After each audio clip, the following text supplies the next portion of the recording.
Steven Sotloff was kidnapped in Syria in August of last year. He was not seen again until last month. That's when he appeared in a video released online. Sotloff is the second journalist to be beheaded by the group, and the U.S. President Barack Obama condemned the killing. Whatever these murderers think they'll achieve by killing innocent Americans like Steven, they have already failed. They failed because, like people around the world, Americans are repulsed by their barbarism. We will not be intimidated. Their horrific acts only unite us as a country and stiffen our resolve to take the fight against these terrorists. Well, let's bring in Martin Reardon. He's the vice president of the Soufan Group. He's also a 21-year veteran of the U.S. Federal Bureau of Investigation. Joining us now to talk about, Martin, this video of Steven Sotloff, also the one of James Foley that was released. I mean, what are investigators going to be looking for at this point to determine, I guess, where this took place and who did it? Well, those are two or three questions that investigators or intelligence analysts are going to want to answer. They're going to answer two. When did it happen? Where did it happen? And of course, who did this? And to do that, they're going to digitally enhance that video. And there's two things we're looking at here that will help answer those questions. A video enhancement to see what is it that that picture is showing, either as you and I look at it, or when it goes into great detail, contrasting the light conditions, expanding photos of the pixels, but to give more detail, particularly as it goes to identifying potentially the executioner. And then, of course, the audio enhancement of that video to determine, is the executioner in the Sotloff video the same as in the Foley video? Can they identify that individual? When you start doing voice prints, so to speak, of these videos, of the audio there, you could definitively say that one video is the other as long as it hasn't been altered. And if you identify a suspect, you can say after the fact that this individual is or is not the person shown in those videos. So these are three important questions that they're going to want to answer. We're not going to be showing the videos here, but what we will show you, Martin, as well as our viewers, is just a graphic. There it is.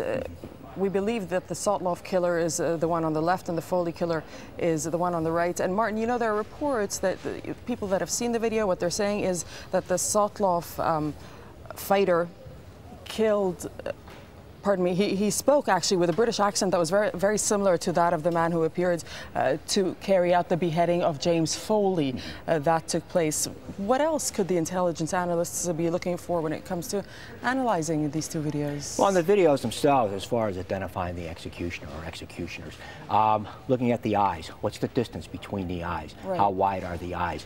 If you could do a one-to-one comparison in size of those videos, and I'll explain in a minute how they can do that. If you could do a one comparison, you can determine whether the eyes are or are not from the same individual. And then again, later on, if a suspect is identified, you can compare the eyes from that suspect with what's in the video.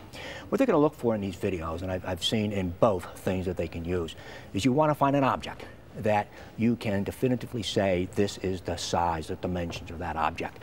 And then you can compare, use that as a scale for everything else. For instance, in the second video, the executioner is brandishing a knife, presumably the one that he used for the execution. That is a somewhat unique looking knife.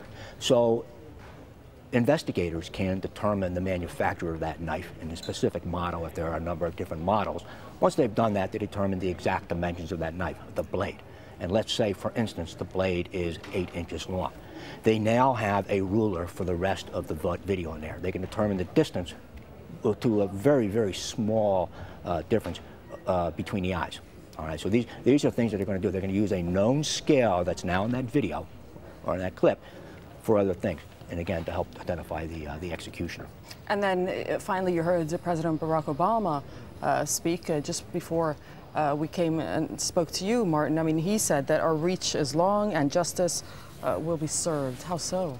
Well, and this is long-standing U.S. government policy. When we have American citizens that are murdered, particularly in acts of terrorism, we go literally to the ends of the earth to identify those individuals and to bring them back to the United States for justice. We've had successes going all the way back to the early 1980s, and in some cases, these terrorists were not captured until 10, 15, even 20 years later, and they were brought back to justice.